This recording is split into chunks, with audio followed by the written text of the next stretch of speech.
مجھے شروع سے ہی پڑھنے کا شوق نہیں تھا، بلکہ میرے لیے تو سب سے بڑی مصیبت پڑھائی ہی تھی۔ کم بخت 4 گھنٹے لگا کر جو سوال یاد کرتی تھی، 10 منٹ میں بھول جاتی تھی۔ مجھے اگر کوئی شوق تھا تو گھومنے پھرنے کا شوق تھا، یا یہ بھی سمجھ لیں کہ شادی کا بھی شوق تھا۔ سارے شوق تھے، بس نہیں تھا تو پڑھائی کا نہیں تھا۔ اور یہاں میرے ماں باپ کو نہ جانے ہمیں تعلیم دلوانے کا اتنا خبت کیوں تھا۔ میری بڑی بہن جو کہ مجھ سے 2 سال بڑی تھی، میتھ میں پی ایچ ڈی کا ارادہ رکھتی تھی۔ میں اسے حیرت سے دیکھتی تھی۔ میں کہتی تھی جب اس نے مجھے پہلی بار کہا کہ وہ میتھ میں پی ایچ ڈی کرنا چاہتی ہے، میں نے اسے آنکھیں پھاڑ پھاڑ کر دیکھا تھا۔ میں نے کہا پی ایچ ڈی؟ تم ٹھیک تو ہو نا؟ میں نے اپنے دونوں ہاتھوں سے اس کے چہرے چھوا۔ مجھے اس کی عقل پر شبہ سا ہونے لگا۔ کہنے لگی کیا مطلب ہے؟ میں نے کہا کہ اتنا پڑھ کر تم پاگل نہیں ہو جاؤ گی؟ دیکھو نا، میری ایک ہی تو بہن ہو، اور میں نہیں چاہتی کہ تم ریاضی کے ہاتھوں پاگل ہو جاؤ۔ کہنے لگی ہاتھ پیچھے کرو اپنا، میں تمہاری طرح کوڑ مغز نہیں ہوں۔ ہم جوائنٹ فیملی میں رہتے تھے۔ بڑا سا بنگلہ تھا، سب کے الگ الگ پورشن، البتہ بہت بڑا ایک لاؤنج تھا جہاں ہم سب ایک ساتھ بیٹھ کر کھانا کھاتے تھے۔ اور ہمارے گھر میں جب سے دادا دادی کا انتقال ہوا تھا، بڑے تایا کے ہی سارے فیصلے چلتے تھے۔ میرے سارے کزنس پڑھنے میں بہت اچھے تھے۔ کوئی ڈاکٹر تھا، کوئی انجینئر تھا، کوئی بڑا بینکر تھا۔ یہ نہیں کہ صرف لڑکے ہی پڑھائی میں اپنی مثال آپ تھے، بلکہ میری یہ چچا زاد کزن جو میرے ہم عمر تھی، وہ بھی بہت اونچے اونچے خواب دیکھتی تھی۔ بس ایک میں تھی کہ جس کے دماغ میں کچھ بیٹھتا نہیں تھا۔ جب سب کے رزلٹ آتے تھے تو میں سب سے پیچھے کھڑی ہوتی تھی، اپنے رزلٹ کارڈ اپنے پیچھے چھپائے۔ تایا ابا سب کے رزلٹ دیکھتے تھے، اور جس کا بہترین رزلٹ آتا تھا اسے تحفہ دیتے تھے۔ ہمارے گھر میں اگر کوئی ماسٹر مائنڈ تھا تو وہ عقیل۔ ایک تو وہ موصوف ڈاکٹر تھے، اور وہ بھی اسکالرشپ پر، اور تقریباً سب کزنس میں میرے تایا کے بیٹوں میں اس کا دوسرا نمبر تھا۔ سب سے بڑے راحیل بھائی تھے، جو کہ انجینئرنگ کرنے کے بعد بیرون ملک جا چکے تھے۔ جب میرا 9ویں جماعت کا رزلٹ سی گریڈ آیا تھا، سب کے سامنے میری بڑی بے عزتی ہوئی تھی۔ اماں نے تو مجھے دوپہر کا کھانا بھی نہیں دیا تھا، حالانکہ انہیں پتہ تھا کہ مجھ سے بھوک برداشت نہیں ہوتی۔ میٹرک کا رزلٹ دیکھ کر تو میرے تایا ابا کو بھی زور کا جھٹکا لگا تھا۔ آنکھیں پھاڑے انہوں نے میرا رزلٹ دیکھا تھا۔ کہنے لگی کہ ثنا، یہ کیا رزلٹ ہے؟ یہ تمہارا رزلٹ ہے؟ راحیل بھائی ان کے برابر میں بیٹھے تھے۔ انہوں نے مارک شیٹ پکڑ کر دیکھا تو مجھے غصے سے گھورنے لگے۔ اس وقت وہ بیرون ملک جانے کی تیاریوں میں تھے۔ کہنے لگے کہ یہ کیا رزلٹ دیا؟ ہم تمہیں ڈاکٹر بنانا چاہتے ہیں اور تم نرس بننے کے قابل بھی نہیں ہو۔ یہ کہہ کر انہوں نے ٹیبل پر میری مارک شیٹ پھینکی تھی۔ انہی دنوں عقیل ہاؤس جاب کر رہا تھا۔ تیزی سے سیڑھیاں پھلانگتے ہوئے نیچے اترتے ہوئے بازو میں اپنا وائٹ کوٹ طے کر کے لٹکایا ہوا تھا۔ بڑی جلدی میں تھے۔ ٹیبل پر آ کر بیٹھے اور کہنے لگے کہ اماں جلدی سے ناشتہ دے دیں، پہلے ہی لیٹ ہو گیا ہوں۔ آپ نے مجھے اٹھایا کیوں نہیں؟ انہیں دیکھ کر تو ویسے میری جان جاتی تھی۔ بہت ہی سخت مزاج اور اکڑو قسم کے تھے۔ آج تک میں نے کبھی نہیں مسکراتے ہوئے دیکھا تھا۔ جب بھی دیکھا تھا خونخوار نظروں سے ہی گھورتے تھے۔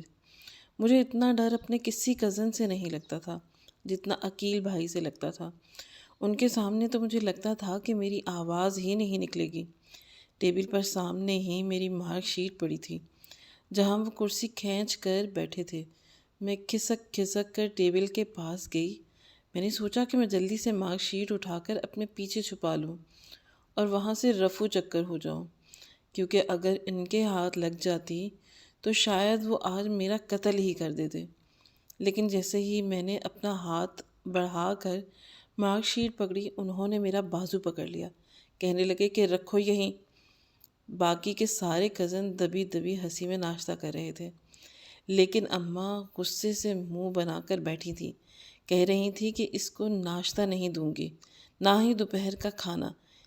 سب کے رزلٹ شاندار آئے ہیں، یہ دیکھیں میری تو قسمت ہی پھوٹی تھی۔ حالانکہ میں نے بڑی محنت کی تھی، پر میں کیا کروں؟ ایک تو مجھے بھوک برداشت نہیں ہوتی تھی، نیند بھی برداشت نہیں ہوتی تھی۔ جب بھی پڑھنے بیٹھتی تھی ایسا لگتا تھا کہ کسی نے نیند کی گولیاں کھلا دی ہوں، آنکھیں کھولتی ہی نہیں تھی۔ اسی لیے کتاب کہیں اور میں کہیں اور میں آرام سے سو جاتی تھی اور پھر صبح ہی آنکھ کھلتی تھی۔ عقیل بھائی نے میرے ہاتھ سے مارک شیٹ لی اور دیکھنے لگے، جیسے جیسے میرے شاندار قسم کے نمبر دیکھ رہے تھے ویسے ویسے ان کے چہرے کے تاثرات بھی خطرناک حد تک بگڑ رہے تھے۔ بس ایک غصیلی نظر مجھ پر ڈالی تھی اور مجھے لگا تھا کہ بس اب میں فوت ہو جاؤں گی۔ میرا دل ہی دھڑکنا بھول گیا تھا۔ کہنے لگے، یہ رزلٹ ہے تمہارا؟ اتنی زور سے انہوں نے دھاڑا کہ کہا تھا کہ میں پوری کی پوری کانپ گئی۔ باقی سب بھی خاموش ہو گئے تھے۔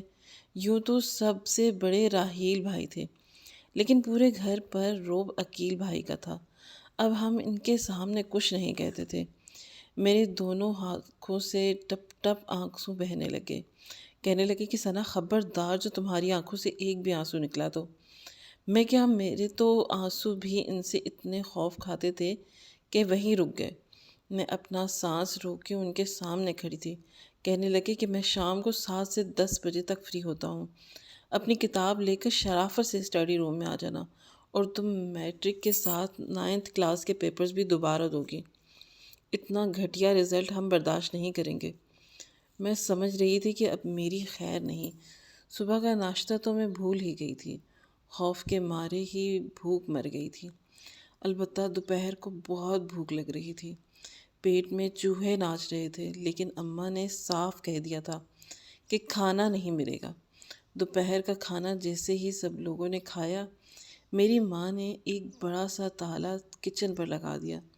کہنے لگیں کہ تمہیں تو آج میں ایسا سیدھا کروں گی کہ یاد کرو گی۔ تمہارا چھوٹا بھائی پورے اسکول میں ٹاپ کر رہا ہے، اور خیر سے زیبی بھی شاندار نمبر لے کر آتی ہے۔ پتہ نہیں میری قسمت پھوٹی ہوئی تھی، میرے نصیب میں تم جیسی بیٹی لکھی تھی۔ بہرحال اب ہر روز میری شامت عقیل کے ہاتھوں آتی تھی۔ کہتا تھا، کھڑی ہو کے پڑھو، خبردار جو تم بیٹھی تو 7 سے 9 بجے تک مجھے لگتا تھا کہ میں انسان نہیں ہوں، کوئی ریموٹ ہوں جس کا ریموٹ کنٹرول عقیل کے ہاتھ میں ہے۔ بہرحال دن یوں ہی گزر رہے تھے۔ میٹرک میں میرے نمبر واقعی ہی شاندار آئے، لیکن کریڈٹ سارا عقیل بھائی کو ملا تھا۔ سچ پوچھیں تو ساری محنت بھی انہی کی تھی۔ جس دن میرے پیپرز ہوئے تھے، مجھے سونے نہیں دیتے تھے اور خود بھی میرے ساتھ جاگتے رہتے تھے۔ میٹرک کے رزلٹ کے بعد میں نے سوچا کہ چلو شکر ہے، اب میں کوئی آسان سے سبجیکٹ رکھ لوں گی تاکہ زیادہ مشکل نہ پیش آئے۔ میں نے سوچا اسلامک اسٹڈیز، اسلامک ہسٹری اور اردو لے لیتی ہوں۔ میں 8 آسان سے سبجیکٹ سوچ کر بیٹھی ہوئی تھی جو میں بڑے آرام سے پڑھ لوں گی۔ میرے ہوش تو اس وقت اڑے جب عقیل بھائی نے مجھے کہا کہ تم آگے میڈیکل پڑھو گی۔ ان کے سامنے تو انکار کی ہمت ہی نہیں ہوئی، لیکن کمرے میں آتے ہی میں نے اماں سے صاف کہہ دیا، مجھے نہیں پڑھنی یہ ڈاکٹری۔ اماں بھلا یہ بھی کوئی بات ہوئی؟ پڑھنا میں نے ہے اور فیصلہ یہ کریں گے۔ یہ کون ہوتے ہیں میرا فیصلہ کرنے والے؟ بس مجھے نہیں پڑھنا۔ ضروری تھوڑی ہے کہ ہمارے خاندان کا ہر فرد ڈاکٹر انجینئر ہو اور کوئی بڑا ہی آفیسر بنے، کسی کو تو عام انسان کی طرح بھی رہنا چاہیے نا۔ اماں کہنے لگی، تم جانو اور عقیل جانے، میں تو بیچ میں نہیں آؤں گی۔ میں نے کہا کہ اللہ، کیسی اماں ہیں آپ کو اپنی بیٹی پر ذرا بھی ترس نہیں آتا؟ آپ مجھے اس چنگیز خان کے حوالے کر رہی ہیں جس کے دل میں کوئی بھی رحم نہیں ہے۔ مجھے نہیں پڑھنی میڈیکل۔ لیکن اماں مسکرائے جا رہی تھیں۔ کہنے لگیں کہ صحیح قابو آئی ہو، تو میں نے تو سوچ لیا تھا کہ اماں سے بات کرنا ہی فضول ہے۔ گھر کے بڑے تو ویسے بھی تایا ابا ہیں، اور تایا ابا مجھ سے پیار بھی زیادہ کرتے ہیں۔ اگر کوئی فرمائش کروں تو کبھی انکار بھی نہیں کرتے تھے۔ رزلٹ دیکھ کر تھوڑا بہت ڈانٹ دیتے تھے، لیکن بعد میں آئس کریم بھی کھلا دیتے تھے کہ کوئی بات نہیں، اگلی بار محنت کرنا۔ میں تایا ابا کے پاس آئی تھی اور اس وقت کوئی کتاب کا مطالعہ کر رہے تھے۔ میں ان کی چیئر کے پاس بیٹھ گئی۔ اب دونوں ہاتھ گھٹنوں پر رکھ دیے، بڑے لاڈ سے ان کو دیکھنے لگے۔ انہوں نے بڑے پیار سے مجھے دیکھا، میرے سر پر ہاتھ رکھا۔ کہنے لگے کہ ہاں بولو، کیا بات کرنی ہے؟ میں نے کہا کہ تایا ابا، کیا عام انسانوں کو زندگی گزارنے کا کوئی حق نہیں؟ کیا مطلب؟ میں نے کہا کہ صرف ڈاکٹر، انجینئر، وکیل، بڑے بڑے بزنس مین کو ہی جینے کا حق ہے؟ کہنے لگے کہ نہیں، عام لوگوں کو بھی ہے۔ کیوں، کیا ہوا؟ میں نے کہا کہ پھر مجھے کیوں نہیں جینے دیتے؟ میں نے کہا کہ مجھے بالکل دلچسپی نہیں ہے میڈیکل میں۔ کہنے لگی کہ اچھا ٹھیک ہے، انجینئرنگ کر لو۔ میں نے کہا کہ میں تو، میرے پلے ہی نہیں پڑتی۔ تایا ابا کہنے لگے تو پھر کیا کرنا چاہتی ہو، مجھے بتاؤ۔ میں نے کہا کہ بس ایسے ہی کوئی عام سا سبجیکٹ۔ پہلے ابا نے کہا کہ ایم اے انگلش میں کر لو، وہ آسان ہے۔ میں نے کہا کہ انگلش نہیں، اردو میں کر لیتی ہوں، ویسے بھی یہ ہماری قومی زبان ہے۔ کسی نے کسی کو تو اردو زبان کو بھی تو تھوڑا فروغ دینا چاہیے۔ ویسے بھی اردو زبان میرے لیے آسان زبان تھی۔ میں نے کہا یہ تو میں چٹکیوں میں کر کے فارغ ہو جاؤں گی، زیادہ ذمہ داری بھی نہیں ہوگی، اپنی لائف سکون سے جیوں گی، چین کی بانسری بجاؤں گی۔ وہ کہنے لگی کہ بات تو تمہاری ٹھیک ہے، لیکن اردو زبان اتنی آسان نہیں ہے جتنی تمہیں لگ رہی ہے۔ جیسے جیسے تمہاری کلاسز بڑھتی جائیں گی، اردو کم اور فارسی زیادہ شامل ہو جائے گی۔ اگر تمہیں اسی میں انٹرسٹ ہے تو یہی سبجیکٹ لے لو۔ میں نے سکون کا سانس لیا تھا کہ چلو شکر ہے بلا ٹلی۔ اردو میں میرا دماغ بہت چلتا تھا۔ شام کو سب کزنس نے مل کر پروگرام بنایا کہ آئس کریم کھانے چلیں گے۔ یہ تھا کہ تایا ابا 20-22 سال سے کم عمر کزنس کو گاڑی میں چلانے کی اجازت نہیں دیتے تھے، اور عقیل کا چھوٹا بھائی جو کہ میرا ہم عمر تھا، ہم اس کے پیچھے پڑے تھے کہ آئس کریم کھلاؤ۔ کہنے لگا کہ آئس کریم کھلاؤں گا، لیکن تم لوگوں کو رکشے اور چنچوں میں لے کر نہیں گھوموں گا، اور ابا مجھے گاڑی دیں گے نہیں۔ میں نے کہا کہ پاگل، تایا ابا کو بتانے کی ضرورت ہی کیا ہے؟ اس وقت تایا ابا اسٹڈی روم میں ہوتے ہیں، 2 گھنٹے سے پہلے باہر نہیں نکلیں گے، اور باقی سب اپنے اپنے کاموں میں لگے ہیں۔ راہیل بھائی تو ویسے بھی دوسرے ملک جا بسے ہیں، باقی ہے ہی کون؟ عامر نے مجھ سے کہا چنگیز خان تو ہے نا، وہ سب پر بھاری ہے۔ مجھے لگتا ہے کہ تایا ابا کا سب سے زیادہ جھوٹ عقیل بھائی نے ہی کھایا ہے۔ میں نے کہا کہ تایا ابا تو بہت اچھے ہیں، یہ جو عقیل بھائی ہیں نا، یہ کچھ الگ ہی چیز ہیں۔ پتہ نہیں اپنے آپ کو کیا سمجھتے ہیں، 4 جماعتیں ڈاکٹر کی کیا پڑھ لی، سمجھتے ہیں کہ بہت بڑے خان بن گئے ہیں، 1 نمبر کے گھمنڈی انسان ہیں۔ عامر کہنے لگا ان کے سامنے تو تمہاری زبان یوں کینچی کی طرح نہیں چلتی۔ میں نے کہا کہ وہ تو میں ان کا کچھ لحاظ کر جاتی ہوں، ورنہ ڈرتی ورتی نہیں ہوں میں ان سے۔ ہم سب اپنے بنگلے کے لان میں بیٹھے باتیں کر رہے تھے، کیونکہ وہ ہاؤس جاب کمپلیٹ کر چکے تھے اور ایک ہسپتال میں او پی ڈی کے لیے جاتے تھے۔ عامر کہنے لگا کہ ثنا، گاڑی کی چابی عقیل بھائی کے کمرے میں ہے، اگر تم چابی لے آؤ تو پکا تم سب لوگوں کو آئس کریم کھلانے کے لیے لے جاؤں گا، اور تمہیں 2 کھلاؤں گا۔ میں نے کہا کہ ٹھیک ہے، یہ کون سی بڑی بات ہے، میں ڈرتی تھوڑی ہوں۔ عامر کہنے لگا کہ ہاں ہاں مجھے پتہ ہے، تم بہت بہادر ہو، جاؤ بیٹا، شاباش، چابی لے کر آؤ۔ میں نے کہا کہ ہاں ہاں لے کر آ رہی ہوں، ویسے بھی مجھے پتہ ہے کہ اس وقت وہ اسپتال کی ہی خاک چھان رہے ہوں گے۔ کہنے لگا کہ ہاں بالکل، جاؤ جاؤ، شاباش، چابی لے کر آؤ، پھر چلتے ہیں۔ میں اندر کی طرف چلی گئی۔ لاؤنج میں بھی اس وقت خاموشی تھی، سب خواتین اپنے کمروں میں تھیں۔ اوپر کی سیڑھیاں چڑھتے سامنے ہی سب کے کمرے تھے۔ میں جانتی تھی کہ زیبی تو ویسے بھی اپنی پڑھائی میں مصروف ہوگی، اس لیے میری مدد کے لیے کبھی نہیں آئے گی۔ حالانکہ میں جانتی تھی کہ وہ اس وقت ہسپتال میں ہوتے ہیں، لیکن پھر بھی ان کا کمرہ کھولتے ہوئے میرا دل زور زور سے دھڑک رہا تھا۔ میں نے کمرے کا نیب گھمایا اور کمرے میں داخل ہو گئی۔ کمرہ بالکل خالی تھا، میرا رکا ہوا سانس بحال ہوا تھا۔ کمرے میں آئی، دروازہ بند کیا اور سائڈ ٹیبل کی دراز کھول کر چابی ڈھونڈنے لگی، لیکن وہاں چابی تھی ہی نہیں۔ میں نے ان کی ساری فائلیں الٹ کر رکھ دیں، پورا دراز چھان مارا، پھر اسی طرح دوسرا دراز پہ جو فائل یا ڈاکومنٹس مجھے نظر آتے تھے وہ میں لاپرواہی سے پھینک دیتی۔ اسی طرح میں نے ڈریسنگ کی بھی ساری دراز ایک ایک کر کے دیکھ لی۔ پتہ نہیں چابی کہاں رکھی تھی، یاد آیا ہو سکتا ہے الماری میں رکھی ہو۔ جیسے ہی الماری کا دروازہ کھول کر دیکھنے لگی، چابی سامنے ہی پڑی تھی۔ میں نے چابی پکڑی، لیکن عین اسی وقت مجھے لگا کہ جیسے واش روم کا دروازہ کھلا ہو۔ میں نے سوچا کہ شاید میرا کزن عامر آیا ہے، لیکن جان اس وقت نکلی جب واش روم کے دروازہ بند ہونے کی آواز آئی۔ میں نے کہا، لو بھائی مارے گئے۔ میں الماری کے سامنے کے پٹ کے اندر ہی چھپی ہوئی تھی۔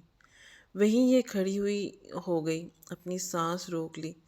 قدموں کی چاپ اب میری جانب پڑ رہی تھی۔ میں نے آنکھیں بند کی اور جلتو جلالتو آئی بلا کو ٹالتو کا ورد شروع کر دیا، لیکن عقیل نامی یہ بلا کبھی بھی ٹلنے والی نہ تھی۔ انہوں نے الماری کا دروازہ غصے سے کھولا اور میں نے اپنی آنکھیں زور سے بھینچ لیں، بالکل اسی کبوتر کی طرح جو بلی کو دیکھ کر اپنی آنکھیں بند کر جاتا ہے کہ مصیبت ٹل گئی۔ کہنے لگے، ثنا میرے کمرے میں کیا کرنے آئی تھی؟ میں نے بند آنکھوں سے میں نے سر ہلانا شروع کر دیا۔ کہنے لگے کہ آنکھیں کھولو۔ میں نے اب بھی نہیں دیکھا، میں سر ہلاتی رہ گئی۔ کہنے لگے کہ آنکھیں کھول رہی ہو یا نہیں، میں تمہارا گلا دبا دوں۔ میرے کمرے میں کیا کرنے آئی ہو؟ اور یہ کیا حشر کیا ہے تم نے میرے کمرے کا؟ میں نے کہا کہ اللہ پاک کی قسم عقیل بھائی، مجھے نہیں پتا تھا کہ آپ کمرے میں ہیں، اور میں تو آپ کے کمرے میں کے آس پاس بھی نہیں بھٹکتی۔ بہت مشکل سے میں نے اپنے حلق سے آواز نکالی تھی، جو کہ کچھ منمناتے ہوئے نکلی تھی۔ آنکھیں کھولیں اپنی، میں نے ڈرتے ڈرتے آنکھیں کھولی۔ کہنے لگا کہ اگر میں کمرے میں نہ ہوتا تو تم میرے کمرے کا یہ حشر کرتی؟ میں نے کہا کہ پھر نہیں۔ میں سر ہلانا شروع کر دیا۔ میں نے کہا کہ نہیں نہیں نہیں نہیں، میں تو یہ بھی نہیں بتا سکتی تھی کہ میں گاڑی کی چابی لینے کے لیے آئی تھی۔ کہنے لگے کہ بہت بڑا جرم خان ہوں میں، بہت گھمنڈ ہے مجھے خود پر۔ یہ باتیں سن کر تو میری صحیح جان بھی نکل گئی۔ تو کیا یہ ساری باتیں سن رہے تھے؟ پھر مجھے یاد آنے لگا کہ یہ عامر کا بچہ بار بار اوپر کی طرف دیکھ رہا تھا۔ یقیناً وہ جانتا تھا کہ اوپر چنگیز خان کھڑا ہے، اور اس کمینے نے مجھے جان بوجھ کر اوپر بھیجا ہے۔ اسے تو میں چھوڑوں گی نہیں، الو کا پٹھا گدھا۔ میرا بس نہیں چل رہا تھا کہ میں عامر کا سر پھاڑ دوں۔ عقیل بھائی کہنے لگے کہ گاڑی کی چابی چاہیے تمہیں؟ اس نے اپنا ہاتھ میرے چہرے کے بالکل قریب کر دیا۔ تمہیں آئس کریم کھانے کا جانا ہے، وہ بھی ابا سے چھپ کر؟ اپنی ہتھیلی آگے بڑھا کر کہنے لگے، رکھو چابی میرے ہاتھ پر، تمہیں میں ابھی آئس کریم کھلانے بھیجتا ہوں۔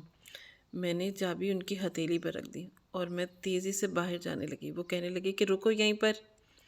میں نے تمہیں باہر جانے کا نہیں کہا، میری دراز کا حشر بگاڑا ہے نا تم نے، اب تم ہی اسے ٹھیک کرو گی۔ میں نے جلدی جلدی سے ان کے ڈاکومنٹس دراز میں رکھے، دراز بند کر کے پھر جانے لگی۔ پھر سے کہنے لگے، ادھر آؤ میرے پاس۔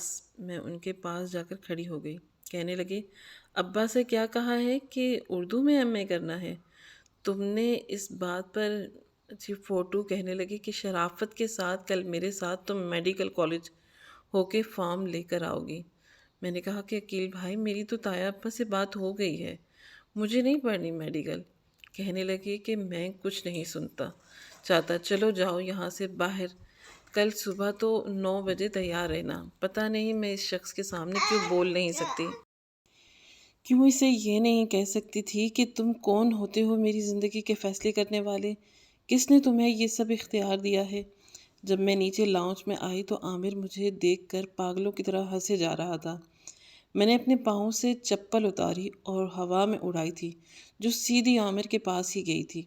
ویسے بھی میرا نشانہ بہت پکا تھا، سیدھی اس کے کندھے پہ جا کے لگی تھی۔ کہنے لگا کہ نیچے تو بڑی شیرنی بنی ہوئی تھی، اب بتاؤ لے آئی ہو چابی؟ میں نے کہا کہ میں تمہیں چھوڑوں گی نہیں، کمینے خبیث انسان۔ اب اگر تمہارے دوست آئے تو تم نے مجھ سے کہا کہ ثنا چائے بنا دو، دیکھو ساری کی ساری چائے تمہارے دوستوں کے سروں پہ نہ ڈیل دوں گی۔ اچھا یار، سوری۔ میں نے کہا کہ کوئی سوری نہیں چلے گی۔ کہنے لگا کہ رات کو لے آؤں گا تمہارے لیے آئس کریم، کھا لینا ندیدی کہیں کی۔ پھر کہنے لگا کہ ویسے بھی تھوڑے دن بعد میں ٹریننگ پر جانے والا ہوں۔ میں نے کہا کہ کس چیز کی ٹریننگ؟ کہنے لگا تو تم پتہ نہیں ہے کس دنیا میں رہتی ہو؟ بھائی مستقبل میں SHO بننے جا رہا ہوں۔ اس نے اپنی قمیض کا کالر اونچا کیا۔ میں نے کہا کہ شکل دیکھیے اپنی، ایسے چو بنو گے۔ میرا ہم عمر تھا مجھ سے کہنے لگا کہ تم سے اچھی شکل ہے، بلکہ بہت اچھی شکل ہے، لڑکیاں مرتی ہیں اس شکل پر۔ میں نے کہا یہ ساری کی ساری اندھی ہوں گی جو مرتی ہوں گی۔ اور دیکھو بچوں، تایا ابا سے کہہ کر تمہارا یہ خواب میں کیسے ملیا میٹ کرتی ہوں۔ کہنے لگا کہ کیا کرو گی تم؟ میں نے کہا کہ بول دوں گی کہ مستقبل کا رشوت خور پالیں گے آپ۔ اسے پولیس والا بنا کر کہنے لگے کہ میں بہت ایماندار بنوں گا، اور کہا پھر تم تو سیدھا شہادت کا درجہ پاؤ گے، کیونکہ ایمانداروں کا ہمارے معاشرے میں صرف ایک ہی مستقبل ہے، اور وہ ہے شہادت۔ اور مجھے نہیں لگتا کہ تایا ابا تمہیں یہ سب کرنے دیں گے۔ کہنے لگا کہ ثنا کی بچی، خبردار جو تم نے ابا اماں کے دماغ میں یہ خناس ڈالا تو۔ میں نے کہا کہ میں تو ضرور ڈالوں گی، بہت شوق ہے تمہیں مجھے ان چنگیز خان کے کمرے میں بھیجنے کا، اور اسے یہ بتانے کا کہ میں میڈیکل نہیں کر رہی۔ عامر کے بچے چھوڑوں گے نہیں تو تمہیں۔ ہمارے بچپن سے ہی ایسی لڑائی چلتی آ رہی تھی، میں اسے ڈچ کرنے کی کوشش کرتی تھی اور وہ مجھے۔ بہرحال مرتا کیا نہ کرتا والی مثال تھی۔ مجھے میڈیکل میں داخلہ لینا ہی پڑا۔ بڑی مشکل سے میں نے پری میڈیکل پاس کیا تھا۔ انہی دنوں جب میں آخری پیپر دے کر گھر آئی تو اماں اور زیبی کے بیچ میں بحث ہو گئی تھی۔ اماں کہنے لگی کہ روز اچھے رشتے نہیں آتے زیبی۔ کہنے لگی کہ اماں مجھے نہیں کرنی شادی، آپ کو پتہ ہے ابھی میری پی ایچ ڈی میں 2 سال باقی ہیں، اور میں اپنا خواب بیچ میں ادھورا نہیں چھوڑ سکتی۔ اماں کہنے لگی کہ تمہیں پڑھنے سے کس نے روکا ہے؟ زیبی کہنے لگی کہ اماں نہیں پڑھا جاتا شادی کے بعد، بہت ساری ذمہ داریاں بڑھ جاتی ہیں، پلیز میرا خواب پورا ہونے دیں۔ شادی کا کیا ہے، ہو جائے گی۔ میں کہیں بھاگے تو نہیں جا رہی۔ زیبی شادی سے صاف انکار کر چکی تھی۔ جو رشتہ ہمارے گھر میں زیبی کے لیے آیا تھا تو یقیناً اچھا ہی ہوگا۔ تایا ابا یوں ہی کسی ایرے غیرے کسی کے ساتھ شادی تو نہیں کر سکتے۔ اماں کہنے لگی کہ دیکھو تمہارے تایا ابا اب رشتے سے انکار نہیں کر سکتے، تمہیں رشتہ کرنا ہی پڑے گا۔ یہاں پر ثنا کا بھی صرف میڈیکل میں پڑھتی ہے۔ یہ سن کر تو جیسے مجھے لگا کہ میری جان چھوٹنے کا یہ سنہری موقع ہے۔ میں فوراً سے اماں کے پاس آ گئی۔ میں نے کہا کہ اماں ایسا کریں، زیبی کی جگہ میرا رشتہ طے کر دیں، مجھے کوئی اعتراض نہیں ہے۔ میں جانتی تھی کہ اگر میں اس گھر میں رہی تو وہ چنگیز خان ضرور مجھے ڈاکٹری بنا کر ہی دم لے گا۔ مجھے گھر کے کاموں میں بڑی دلچسپی تھی، کوکنگ تو میں بڑے شوق سے کرتی تھی۔ شادی کے بعد بس کوکنگ ہی تو کرنی ہوتی ہے، باقی ہر کام کے لیے ویسے بھی ملازمین ہوتے ہیں۔ اماں کہنے لگی کہ بیٹا ابھی تم چھوٹی ہو۔ میں نے کہا کہ اماں نظر کا چشمہ پہنے میں آپ کو چھوٹی لگتی ہوں؟ غور سے دیکھیں مجھے، 5 فٹ 3 انچ ہائٹ ہے میری، اچھی خاصی خوبصورت ہوں، مجھے نہیں لگتا کہ ان لوگوں کو کوئی بھی اعتراض ہوگا۔ اماں کہنے لگی کہ مطلب تمہیں کوئی اعتراض نہیں ہے؟ میں نے کہا کہ نہیں، کیا ہے، مجھے کوئی اعتراض نہیں ہے، میں آپ کو لکھ کر دوں، مجھے کوئی اعتراض نہیں ہے، بس آپ زیبی کو چھوڑیں، دفع کریں، اس نے ویسے بھی پی ایچ ڈی کرنا ہے۔ پی ایچ ڈی کا مطلب پاگل ہونا ہوتا ہے، ویسے بھی اس کا آدھا دماغ پاگل ہو چکا ہے، اور آدھا پی ایچ ڈی کے بعد ہو جائے گا، لیکن اس کی خاطر میں اپنی عمر کیوں گنواؤں؟ آپ میری شادی کر دیں۔ زیبی میرے پاس سن کر کہنے لگی کہ اماں ٹھیک کہہ رہی ہے ثنا، ویسے بھی اس کے ساتھ یہ بالکل پرفیکٹ میچ لگے گی۔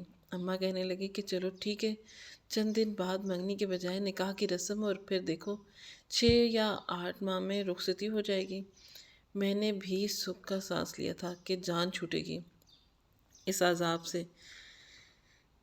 لیکن 2 دن بعد عامر بنا دستک دیے میرے کمرے کا دروازہ کھول کر کمرے میں آیا تھا۔ میں اس وقت اپنی ساری کورس کی کتابیں ایک باکس میں ڈال رہی تھی تاکہ اسے اسٹور روم کے حوالے کروں اور سکون سے اپنی شادی کو انجوائے کروں۔ کہنے لگا کہ او پاگل، کیا تم نے سچ میں رشتے کی حامی بھر لی ہے؟ اسے شاید یقین نہیں آ رہا تھا، آنکھیں پھاڑے مجھے دیکھ رہا تھا۔ میں نے کہا کہ ہاں ایس ایچ او۔ وہ کے ہوش اڑ گئے۔ وہ ہوش و حواس میں رہ کر ہاں کی ہے نا تم نے؟ میں نے کہا کہ ہاں، میں نے اپنے پورے ہوش و حواس میں رہ کر یہ عقل مندی کا فیصلہ کیا ہے۔ کہنے لگا کہ دیکھو مجھے تمہاری عقل پر شبہ ہو رہا ہے ثنا، ابھی بھی وقت ہے، اچھی طرح سے سوچ لو تو میں تمہارا وکیل بن کر انکار کر دوں گا۔ میں نے کہا کہ خبردار، کوئی ضرورت نہیں ہے تمہیں کبھی بھی کہنے کی، اچھا ہے کہ جلد از جلد میرا نکاح ہو جائے۔ کہنے لگا کہ پکا؟ میں نے کہا کہ ہاں ہاں پکا، تم مجھ سے کیوں پوچھ رہے ہو؟ کہنے لگا کہ بس مجھ سے عقیل بھائی نے کہا تھا کہ ثنا سے پوچھ لو، اگر اسے کوئی اعتراض ہے تو ابھی بتا دے۔ میں نے کہا کہ نہیں، مجھے کوئی اعتراض نہیں ہے۔ کہنے لگا کہ اچھا چلو اچھی بات ہے۔ وہ کمرے سے باہر چلا گیا۔ میں نے کہا کہ چنگیز خان کو بڑے بننے کا بڑا شوق ہے، یہاں میں انکار کروں اور وہ پھر مجھے لے کر بیٹھ جائیں، پڑھو چلو شاباش، تیاری کرو میڈیکل کی۔ پھر میں نے دونوں ہاتھ آسمان کی طرف اٹھائے اور کہا یا اللہ، تیرا لاکھ لاکھ شکر ہے جو میرے لیے رشتہ بھیج دیا۔ کچھ دنوں میں میرا نکاح کے کارڈ بن کر خاندان میں تقسیم ہو چکے تھے۔ اگلے روز میرا نکاح تھا۔ میں چچا زاد سے مہندی لگوا رہی تھی، بہت خوش تھی۔ مجھے فرق نہیں پڑتا تھا کہ میری شادی کس سے ہو رہی ہے، بس یہ سکون تھا کہ میری میڈیکل سے جان چھوٹ جائے گی، اور سب سے بڑی بات عقیل نامی بلا ساری زندگی کے لیے ٹل جائے گی۔ میں مہندی لگوا رہی تھی جب عامر میرے پاس آ کر بیٹھ گیا، مجھے تعجب سے دیکھنے لگا۔ کہنے لگا کہ کل تمہیں ہتھکڑیاں لگنے والی ہیں، اب تو کوئی راستہ بھی نہیں ہے تمہارے پاس بچنے کا، لیکن مجھے یہ سمجھ نہیں آتی کہ تم نے حامی کیسے بھر لی۔ میں نے کہا کہ ہتھکڑی لگے گی نہیں، کھلے گی، اب تو میں آزاد پنچھیوں کی طرح اڑتی رہوں گی، کبھی ادھر تو کبھی ادھر۔ وہ کہنے لگا کہ مجھے لگتا ہے کہ تم پاگل ہو گئی ہو، یقین نہیں ہارا کہ تم نے کیسے ہاں کر دی، وہ بھی چنگیز خان کے ساتھ، کیسے گزارا کرو گی ساری زندگی۔ پھر اس نے اپنے ہاتھ میں پکڑے کارڈ سامنے ٹیبل پر رکھ دیا۔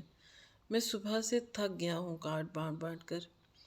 چنگیز خان کا بھلا میری شادی سے کیا تعلق؟